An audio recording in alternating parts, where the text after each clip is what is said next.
Hey guys, Chuck Chapman, certified noble Mr. Nice Guy coach, coming to you today with the topic of how to be a powerful dad. Being a dad is probably one of the most important things you'll ever do in your life as far as the way that you influence another human being. If you're a son, which you are, you know what I'm talking about. Dads have huge influence, either their influence of being there or not being there or whatever. So this video is for those guys out there that are dads. Doesn't matter what age you're at. If you're a dad, this video is for you. So I hope you check it out. This video I did last Saturday at my group. If you're interested in joining my men's group, please go to niceguyhelp.com and you will see a link there for the integrated man community. Hope you'll sign up there. But if not, just at least sign up for my newsletter, niceguyhelp.com. So without further ado, here we go.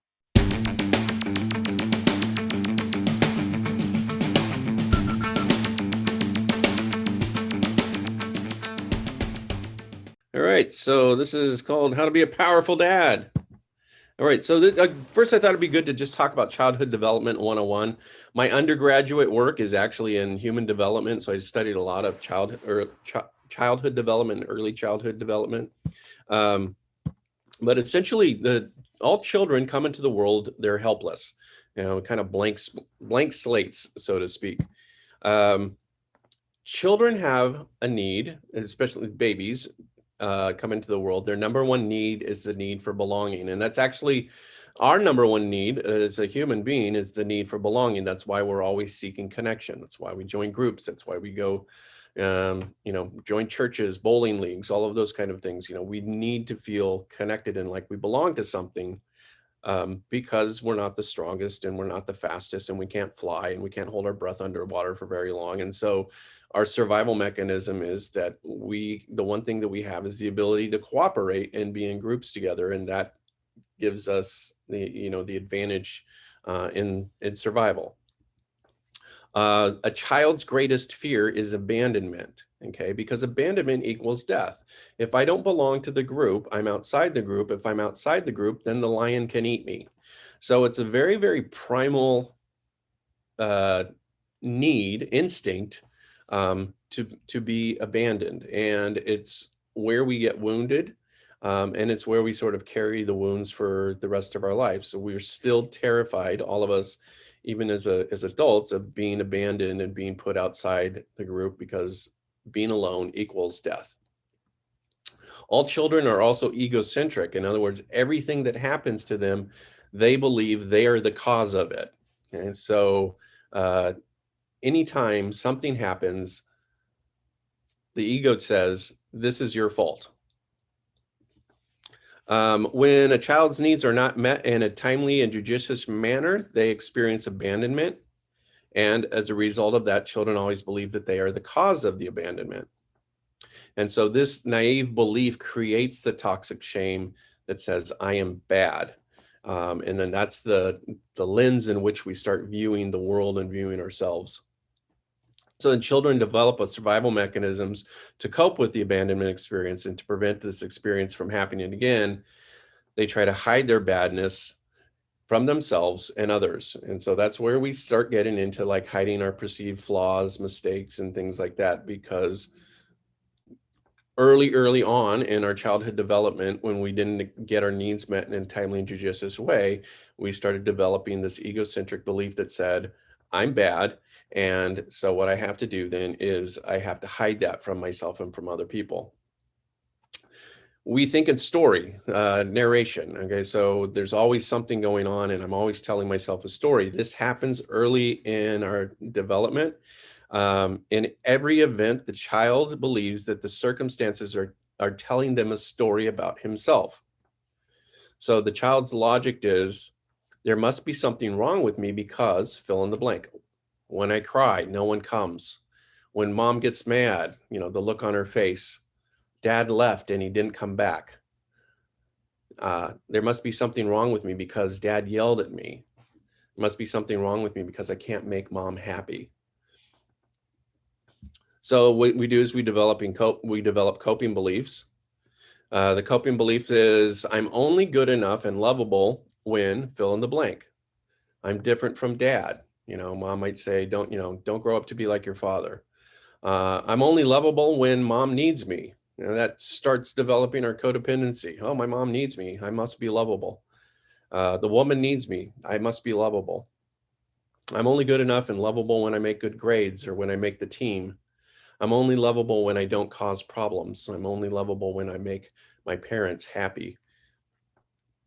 The survival mechanisms then we develop a survival mechanism to help us with coping with the pain and the terror that's caused by that abandonment experience. Okay, that primal need, that fear of abandonment, the fear of death. We develop the coping mechanisms to deal with that fear. And trying to prevent the abandonment experience from happening again. It's another reason we developed the survival mechanism. And then we hide our toxic shame from ourselves and others. Again, survival mechanism. So as nice guys, we developed this new story that says, if I can hide my flaws and become what I think others want me to become, then I will get my love, then I will get love, and I'll get my needs met, and I will have ultimately the problem-free life. Now, as fathers, our job is to meet our children's needs. How do we do that? Well, going back to the original statement of, what we all need is we need to feel belonging and connection. And so if we understand that our children actually need that too, that they need to feel like they belong and they're part of, then we can start looking at through the lens of that. And so, they need to feel like they're included. Children need to feel consistency. They need to have attention, encouragement, time, patience, and provisions. These are the kind of things that create the feeling of belonging. Child's number 2 need is the need for safety. How do we develop that? Consistency, protection, emotional signaling. Emotional signaling is basically like reflecting to the child their emotions, meeting them where they're at, that it's okay to have emotions. One of the things I think is nice guys we were taught was, don't have emotions, or it's only okay to have a couple of emotions. It's not okay to feel angry. It's not okay to feel sad. It's only okay to feel happy. It's only okay to feel like, everything's okay. So as fathers, we signal to our children that it's okay for you to be angry. It's okay for you to be upset. It's okay for you to have these feelings. And then the other way we communicate safety to our children is like, I'm here. Our presence is such an important piece of being a father. One of my father wounds is that my dad was A, emotionally unavailable, and B, physically unavailable. He was always gone. And in living with my parents, oddly enough, my dad has he's kind of in a roundabout way been communicating to me his own regrets about not being around. And he's brought up a couple times about how busy he was and things like that, and how he wished he would have done things differently. I've forgiven him for all that, but just the very presence of yourself is such an important piece of meeting that need for safety. The number 3 need, children need to feel important. They need to feel like they're valuable, that they're wanted, right? So we develop importance through consistency, building a child's self-esteem, words of affirmation, time, and touch. So the father's role, I want to break this down again into like the warrior, king, magician, lover. I think this is just a beautiful archetype of amasculinity, and it really kind of is a great lens. So when we think about our roles as the warrior is the protector. The warrior is the one who provides the safety. The king is the provider. The king is the one who sort of like, here's all the provision. This is everything that you need. I'm providing for you. The magician is the teacher. The magician is the one who like comes alongside and says, let me show you how to do that. And then the lover is the inspirer. Our children need to feel inspiration from us as fathers, as men. And so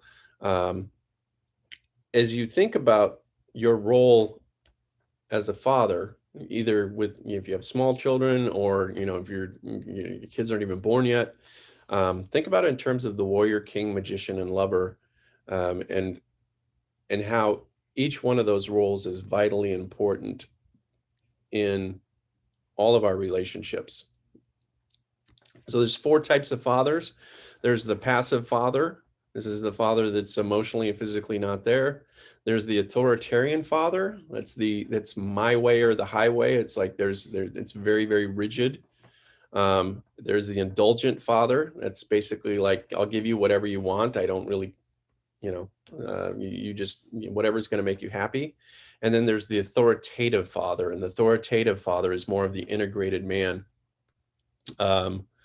My stepkids had a very indulgent fathers. He's a lawyer, makes a lot of money, and so he just throws money at the problem. And seeing that, how that, I'm getting to see firsthand that fathering style, how that sort of affects these adult children. My father was a passive father, but he was also kind of an authoritarian father as well. And then the authoritative father, that's what we're going to talk about. Like, how do we become an authoritative father?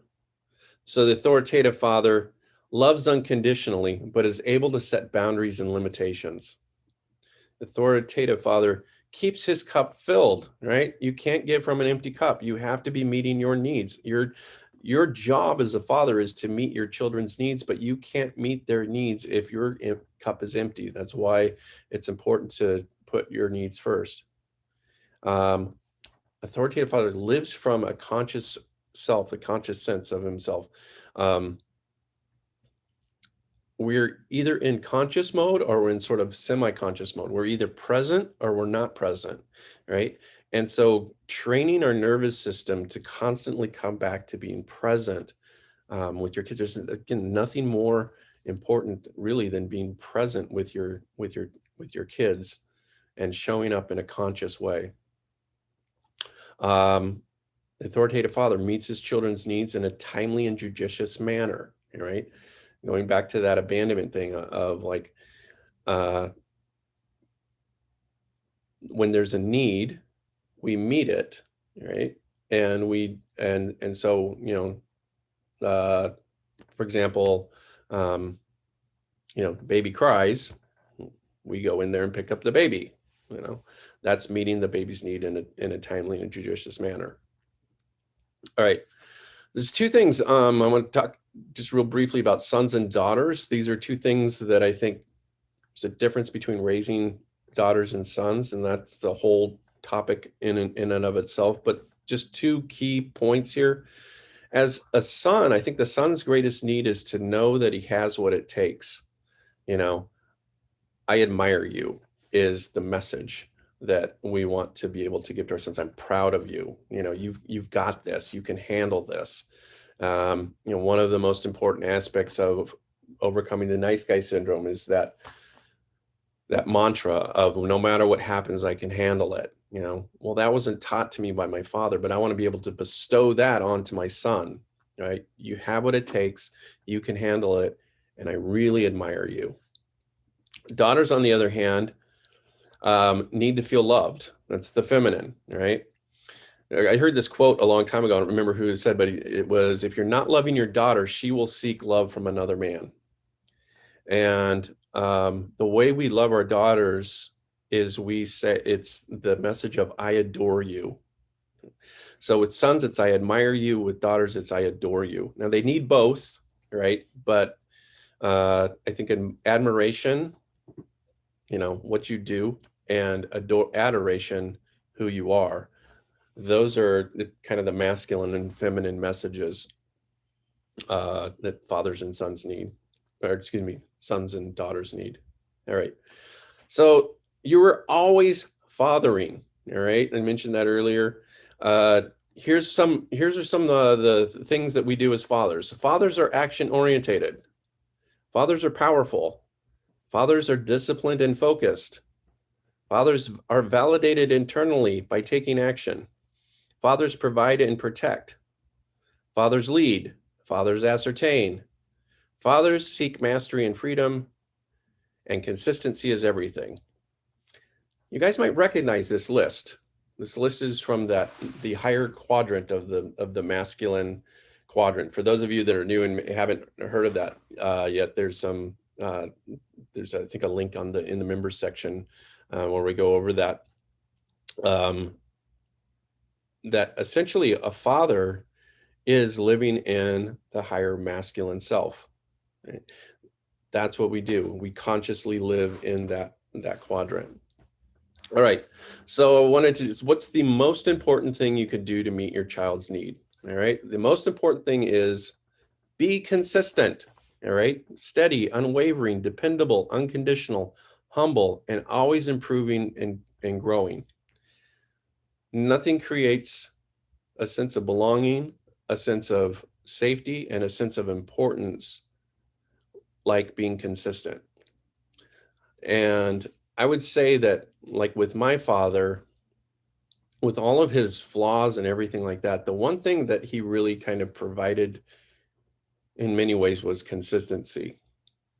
When I don't remember how old I was, but early on, at one point, my dad started taking, I have two brothers, he started taking each one of us out to dinner once a month, and it continues. He's 80 years old, and he just the other day, he's like, so let's go out to lunch this week. He at least once a month invites me out to lunch just for some one-on-one time. And he's done it since, it's really as long as I can remember, since I was a kid. And that's the one of the things that I will always appreciate about my dad, even though he's a very flawed man. And in many other ways, he is consistent with his time and with his attention. Even though he wasn't, there all of the time for me, there was this consistency that I always kind of felt. So, all right, that is my presentation, and I'm going to